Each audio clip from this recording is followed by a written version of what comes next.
আসসালামু আলাইকুম এভরিওয়ান। শুভ দুপুর। এখন রান্না করছি রুই মাছ। অ্যাকচুয়ালি রুই মাছের পরিমাণও খুবই কম ছিল। এটাকে ছোট ছোট করে কিউব কিউব করে কেটে আমি আগে হলুদ মরিচ লবণ দিয়ে ফ্রাই করে রেখেছিলাম, সেটা দেখানো হয়নি। এখানে দিয়েছি তেল, তেলের মধ্যে দিয়েছি পেঁয়াজ কুচি, আদা রসুন পেস্ট, হাফ চামচ হলুদ, হাফ চামচ গুঁড়া মরিচ, হাফ চামচ ধনিয়া জিরা, স্বাদ মতো লবণ। ভালো করে হাতল দিয়ে মিক্স করে দিচ্ছি।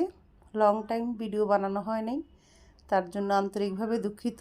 অ্যাকচুয়ালি একটা মানুষ আমার ইচ্ছাটুকুর গলা টিপে হত্যা করেছে। সে বলেছে, অনলাইন জগতে তুমি তো সফল হতে পারো নাই, তাইলে কেন কষ্ট করো?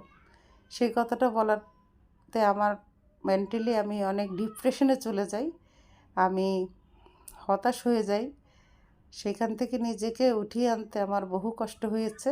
তারপর মনকে সান্ত্বনা দিলাম, আমি তো এখানে টাকার জন্য আসি নাই, আমি কিছু শিখতে এসেছি এই প্ল্যাটফর্মে।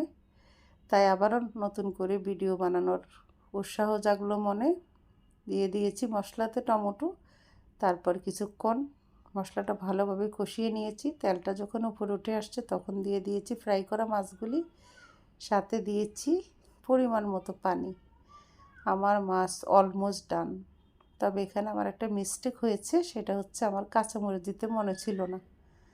আসলে একটা জিনিস লং টাইম না করলে যা হয় আর কি। কিন্তু ধনিয়া পাতা আমি ঠিকই দিয়েছি। বন্ধুরা সবাই ভালো থেকো, আল্লাহ হাফেজ।